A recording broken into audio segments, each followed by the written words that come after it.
Welcome to the Crane Connection. My name is Snell Cooke. I am here with Jon Rhodes, CEO at FedFinancial Credit Union. Welcome. Well, welcome. Thank you, Sarah. It's nice to see you. Great to see you, maybe in person again sometime soon. That's right. And I also have Mike Ferraro, who is the CEO at Mortgage Markets CUSO. Welcome. Hey, Sarah. How's it going? John, good to see you again. Good to see you, Mike. Thanks for having me. Excellent. So yeah, we're Right. all peachy here, right? So Peachy. let's start with the big question that is on everybody's mind that has to do with mortgages and home ownership and whatnot. Because personally, I sold my house in March and I still haven't bought one, and I'm not going to buy one for a while yet. So housing market is nuts. Availability is tight. Rents are high. Interest rates are ridiculous for recent history anyway. Mike, why don't you talk a little bit about what you're seeing at the national level? And then John, I want to hear about your area and what's going on in your neighborhood. Yeah, there's a lot of optimism, Sarah. With rates being so high last year where they were, I think maybe it was October when they hit their peak of 8% or near there. People were waiting, and they were waiting on the sidelines because, as we all know, the mortgage rates at some point would come down. Right around the middle of December when the Fed met, and they said, we're not going to raise the rates, or we don't think we're going to raise the rates in 24. The rates kind of plummeted, and people are coming back into the marketplace. So activity has absolutely increased. People are looking to get pre-approved. We're even seeing some refinances. I think the unknown is the mortgage industry and market's just so vulnerable right now. And John and I talk about this all the time. Just when you think there's optimism, just when you think, the consumer's getting back into the marketplace, something happens in this world, right? And boom, the rates go up so quickly. And and then the consumers come back on the sideline and wait. So, John, I don't know if you're seeing the same thing, but I'm seeing kind of that, yes, they're getting pre-approved, they're applying, then they stop. They're going, they're getting pre-approved. So there's just a lot of inconsistency right now. We've seen a lot of that, but we have a lot of members that have been approved for some time, pre-approved. Yeah. And they are finding that their bids are not being accepted because there's very few houses available on the market. They're bidding, but they're not being accepted. Although lately, we've seen more houses coming onto the market in our area, and that's allowing some of our members to finally win the bids and close on their new home. Sarah, John makes a good point. I remember maybe it was the beginning of last year when the rates weren't so high. The big thing in the industry was inventory. People were getting pre-qualified. They were calling me saying they couldn't find a house. They were going to an open house on a Sunday or Saturday, and there was a line of 30 people. Yep. And people were coming in with cash. They were getting outbid. So that's a good point. Even if the rates come down to levels where we think hopefully they'll come to, that inventory issue, the affordability to even find that house, that's still out there. And there's a lot of unknown to that. There really is. Yeah, part of the reason sorry. I was going to say part of the reason I'm trying to move to South Carolina is because the affordability is housing and among it, plus I don't like snow, but John, go ahead. Yeah. I don't like it either. So can I move down with you? Sure. I don't want to keep going, but how can, if Michael Ferraro is a first-time home buyer going into the marketplace today, right? Think about it, right? And I'm going to an open house on a Sunday with 30 people, 40 people, and they're overbidding by $10, $20, $30,000 nowadays. It's common. It's almost taking that first-time home buyer completely out of the marketplace still until we kind of right-size this. Yeah. So yeah. My son, we were talking earlier, son, his family, they're paying, oh God, it's ridiculous, like $1,800 in rent for not a great place and not a great area. Yeah, right. And, they could be paying that mortgage, but they're not going to get approved, Right. especially, and they're not going to be able to outbid somebody who, is more established or has already had a home that they're going to put the equity in the next one. So yeah, it really is putting people out of the market, which is sad. It really is. One other point I'll say on this too, John. I don't know if you think about it. I think I have the statistic, I can't find it, but during COVID, kind of the time frame when it first came out and the refinance boom, and people were refinancing at 2.99, 3%. I think they said it was like almost 80% of people refinanced into that rate. I still say those people, Sarah, if you're in a home at 2.5 or 2.99, are you going to move for 6.5, 7%? Probably Unless you not. have to, right? Yeah, Right. only, there you go. Only if you have to. So we still have a lot of the marketplace that's still going to be on the sidelines, even though there's optimism, right? A lot of people are in those rates, those fixed rates for until the rates get near the fours, maybe, or high threes. I just don't think they're going to be moving. But I was reading something, yeah. I was reading something the other day that from an economist that the Fed may uh not lower rates for a longer period of time based on some of the comments they made at their last meeting as well. Right. Like, I think the jobs report was stronger than expected. Right. So so yeah, we don't even know when that slow Correct. decline, and then of course it's a lagging lagging, Right. is that Right. lag too. So Right. so what do you see happening in 2024 then? We talked about the fire dumpster or dumpster fire, excuse me, that was 2023 in the housing. What about 2024? What's going to happen? Well, I can tell you this, right now, we've had about a 30% increase in applications. And people are very jazzed up to get pre-qualified to find a house. So I think we're seeing that optimism and the consumer is shopping. We'll see how that kind of translate into the spring market's kind of the telltale, right? People go into the spring. We'll see where those rates go. If they stay where they are, I think people are going to be optimistic. I still say I try not to have a crystal ball with this industry because you just don't know, right, John? Like you think just when you think you're getting optimistic, something might happen. But I am feeling pretty good right now about it from what I'm seeing. I think the key word that you keep using is optimistic. And I think the Yeah. consumer and our members are getting more optimistic, and they're participating, they're making more bids instead of saying, I don't have a chance. The problem with the younger generation, Gen Z, is, it's a very difficult situation when you are not well versed in the mortgage industry. And here you have 10 other people that want to buy the same home that you do. Yeah, And right. you don't even know if you can afford it. And you're not sure what you should bid. And you have a real estate agent that might be working for you, but also is looking out for their own interest. It's very tough for younger people in this market right now. And I think it's still going to be tough, but I think it's going to be better than the worst of 2023. Are you seeing the increase like we're seeing, John, like an uptick in applications or interest rate? Definitely, yes. We're seeing uptick in applications, and we're just having more borrowers constantly communicate with us, Correct. which is Yeah. great. Yep. That's good. No, and John, I don't think we mentioned earlier, you're in the DC Baltimore area as the field of membership you serve. Yes. And my credit union, I'm on the vice chair of APL Federal Credit Union, which is not far away in Laurel, Maryland. And yeah, we've definitely seen that uptick in applications as the car loans have gone down. Unfortunately, mortgage applications are going up. So anyway, John, you reached out to me because you are working with Mike on this first time home buyer webinar. What are your members asking for in this area? What are you looking to get out of that? Well, what some of our members want, a subset of our members, and a lot of our members, family members, want is education on how to buy a home, when to buy a home, if they're ready, how should they do it, what impact will that have on their budget.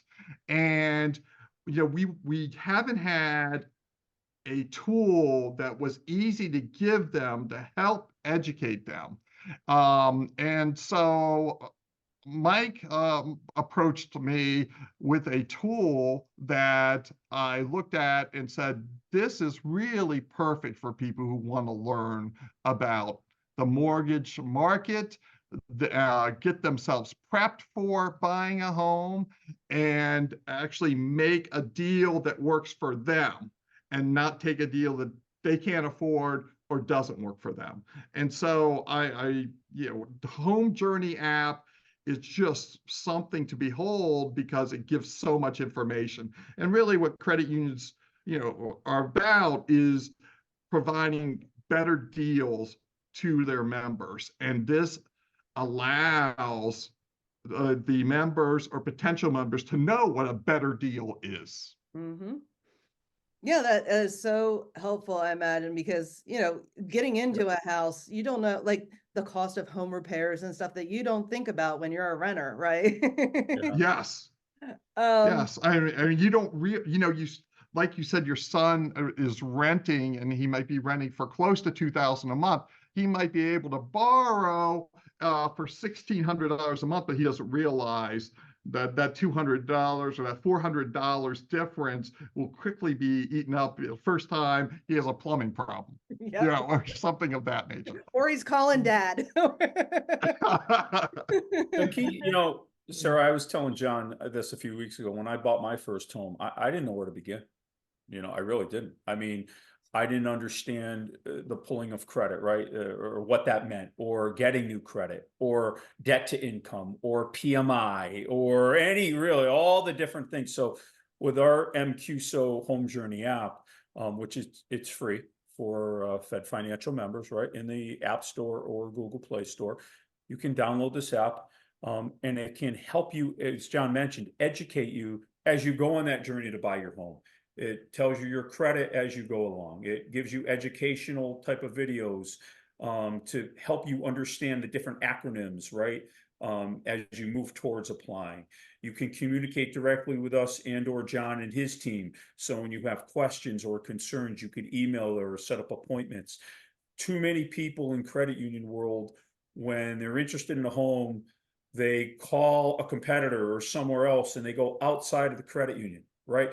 John and I want to keep those home buyers in the credit union and be able to answer their questions, educate them. So when they are ready for their home, Sarah, they can come back to John and John can, help facilitate that and get them the loan. So and not only does the Home Journey app do exactly what you said, Mike, but it also provides a financial foundation for people, because it'll download the information from their checking accounts that they have, and it'll allow them to create a budget. It'll show them where they're spending the money and what they will need to have ready to make payments on a new home, and where they might have to modify their spending. It also tells them what they're going to need for a down payment and closing costs and everything for the type of home that they might want based on the price. Mm-hmm. And it's just unbelievable. It helps them not even with just buying a home, but by making a budget and having a budget and understanding where you spend your money. Right. And that's what I like about when I was poking around with this. It's not just talking at you, right? It's literally working with you, because you can aggregate your accounts into there and figure out exactly what John was saying, truly a personalized plan to get you on that path. So Mike, are you doing a lot of these type of educational seminars with credit unions across the country? What are you hearing from the members? Yeah, absolutely. It's for our CUSO, it's a differentiator, right? I am passionate, Sarah and John knows this, about helping the credit union member. And doing these seminars quarterly, monthly for credit unions as they want, right? They kind of come to me and they'll say, Sarah, hey, I want to do this monthly, or I want to do this quarterly. It just continues that education as we go. And a lot of these credit unions nationally are reaching out to me because they need to, and they want to provide a service like this. A lot of credit unions today, let's be honest, if you walk into it, what do they have?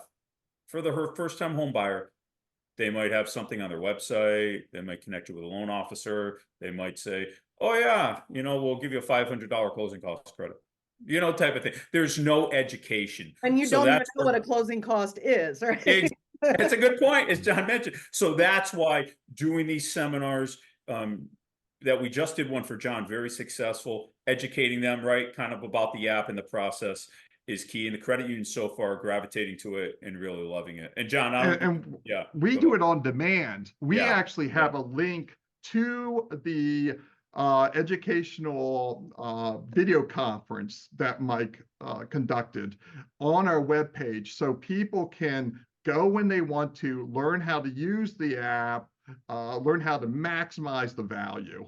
And when we're talking about things that young people don't know, young people do not know about escrows. There's just so many things they don't know about. And this app is going to help them. I mean, people say, when I first house I bought, when I said, you're going to take 9 months or 6 months of my homeowners association, my insurance fee and all that, and I have to pay that up front. I didn't know that. That was a surprise to me, and it's definitely a surprise to young people. Here's the other thing that I have to mention too. Let's go back 10 years ago, right, John? What was a first-time home buyer?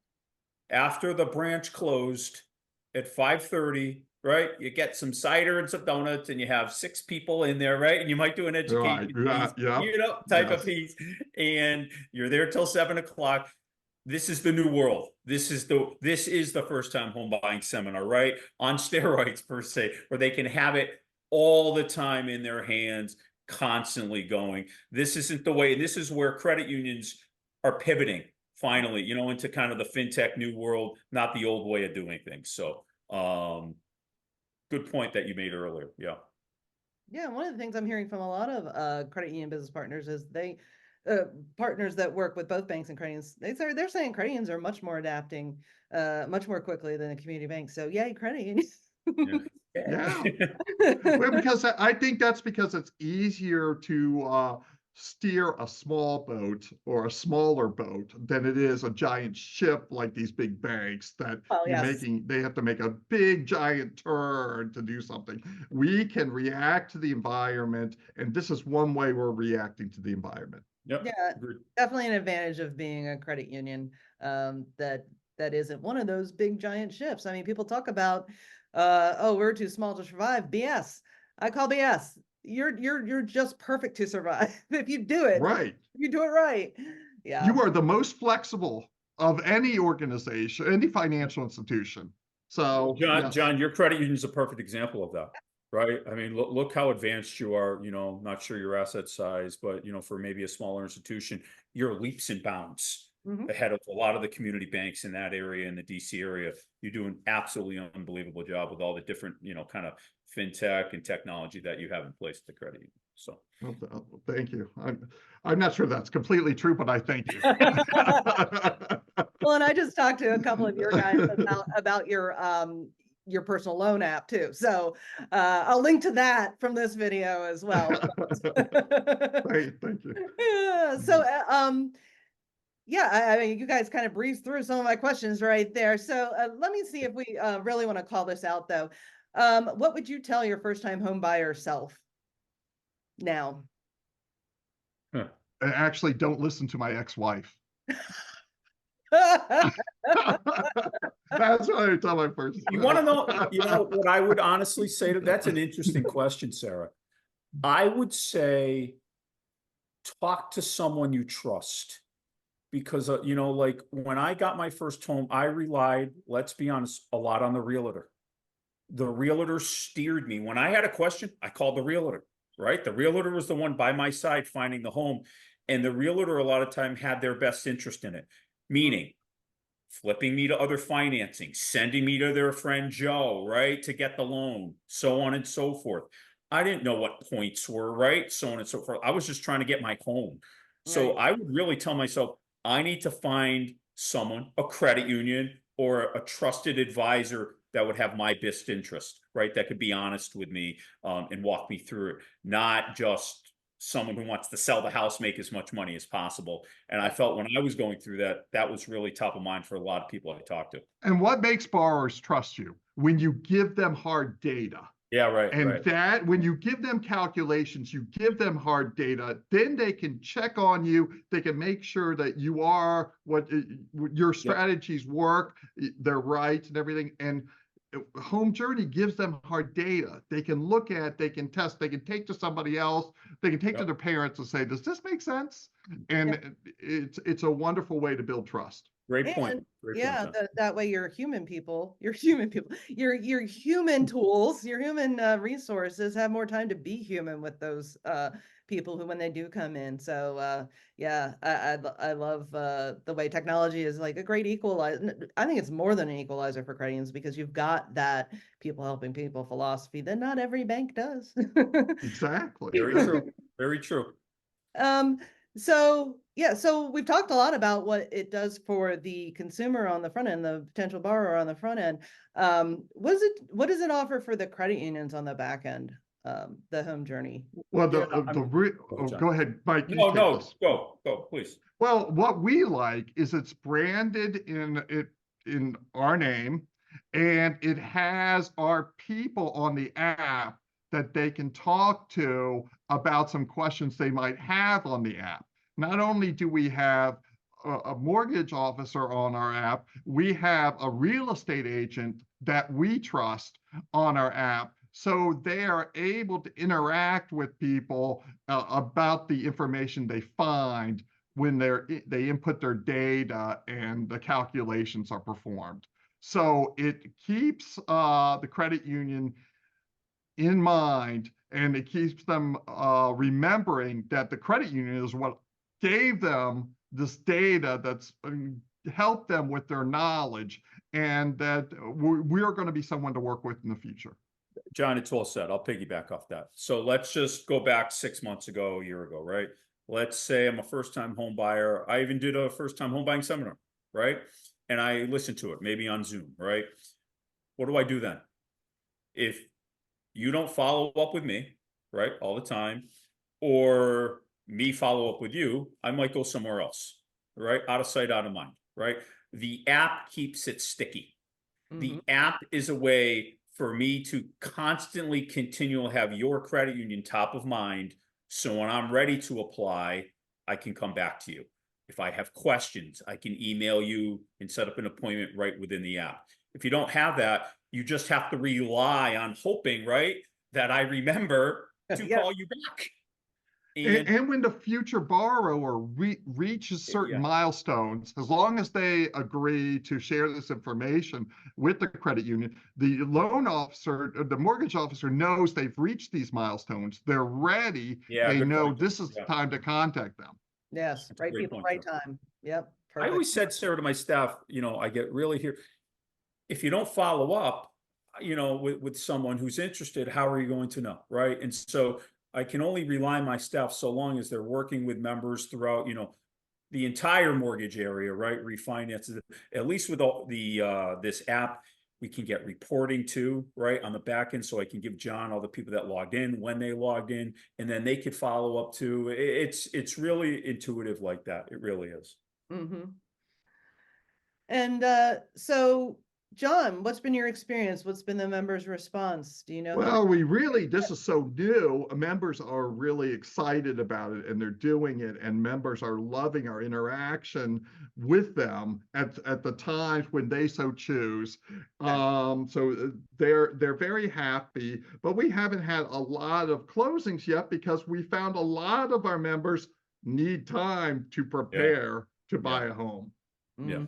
They're not ready. This is telling them, and what we're doing, instead of turning them down for a mortgage and giving them no, reason why or something, we're giving them the way to be approved. And so we're showing them the way to be approved, and they're working toward getting to the point where they can handle the financial responsibility of a mortgage. Which is better for them as well as the credit union, obviously.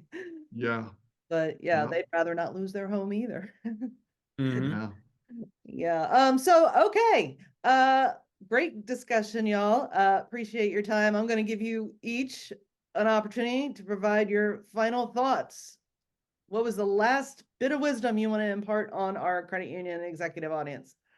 John, you start. Go ahead. All right. I hope the Commanders find a football coach that can help us win some games and get to the Bill Belichick. Bill Belichick. That is my first thought. My second thought is this is a way to get new members. Not only is this a way to help your current members, but this is a way to reach young people who want education from a source that's impartial, as looking out for their best interest. And at their fingertips, right? Yeah, right, at their fingertips. All right, yes. go for it, Mike. Yeah, no, listen, guys, you know, as leading this CUSO, working with a lot of credit unions, I really wanted to find a way for us to differentiate ourselves with our partner credit unions, right? I don't want to be just one of these CUSOs that takes applications, right, and closes loans and sends them back to John, right, and so on and so forth. Give me a niche. What can I really do to dig in to help John with the membership? And that's where this app really helps in. It's not just refinances and 30-year mortgages. It's specifically first-time home buyers in this instance. And that's where this app comes into play. And it's available for all of our partners. And John, as John mentioned, it's branded in his name now. So when his members log in, they log in right under FedFinancial and communicate back with the credit union. So I'm really passionate about finding different tools kind of in the tool bag to give our partners, just not just the traditional ones. So yeah, and that white label is so important for credit unions to brand themselves, because that's who the member trusts. They don't know who, you know, they don't know, right? I mean, you know, they don't know mortgage market CUSO. So anyway, thank you, gentlemen, so much for your time. Appreciate it, Mike and John. Enjoy the rest of your day.